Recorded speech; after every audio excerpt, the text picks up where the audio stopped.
What you can see behind me are the cracks in this glass. This is the front portion of the Taj building, the ground floor really, where most of the action was taking place. Along this corridor, the whole day yesterday, we kept hearing gunshots from inside. We were told that one possible militant terrorist had been inside, who had been switching off and switching on lights in this entire portion. And from where we are going towards, this was the main entrance of the Taj that we had seen. This is clearly at this point the first pictures that we are getting of inside the Taj building after the 57 to 60 hour long siege has completely taken over. The first visuals that we can see of what has actually happened, the kind of damage that has happened to this 106-year-old building that has gone through a siege for nearly 57 hours. What we can see inside right now is utter destruction, shards of glass really on the floor and all over the place, upturned furniture is what we see.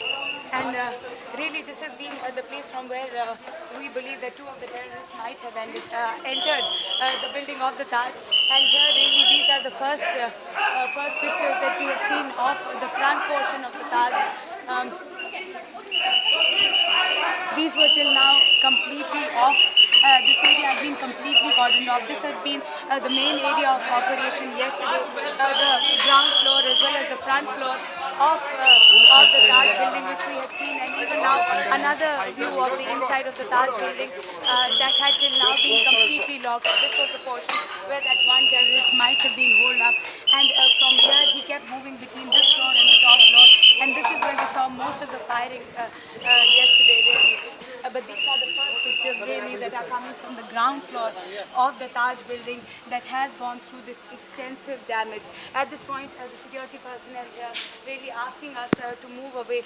This is really the ground floor, like I was telling you, and we're going across the entire length of this ground floor, which has seen yesterday the maximum amount of damage.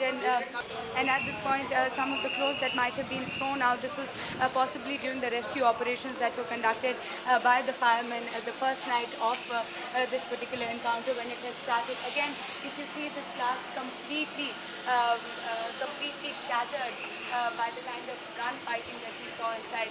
Remember yesterday also, this was the ground floor was the main area where that one terrorist was supposed to have been shuttling, switching on and switching off lights, moving from the ground floor to the first floor and trying to ward off the NLC commandos that were after him. This is where the maximum amount of gunfire took place, and this is the frontal side. Just to give you an idea, the pictures that you're seeing coming from the frontal side of the Taj, the side of the Taj that faces the sea, faces the gateway of India, and we're getting some idea of the kind of damage that has been done, and we're rushing at this point towards one of the ambulances really where probably some of the injured and the casualties are being taken away from the hotel. At this point we are also being told to move away by the security personnel. So this really being this is the latest information that is coming with camera person Elish, Maruf Inayat outside the Taj in Colaba for Times Now.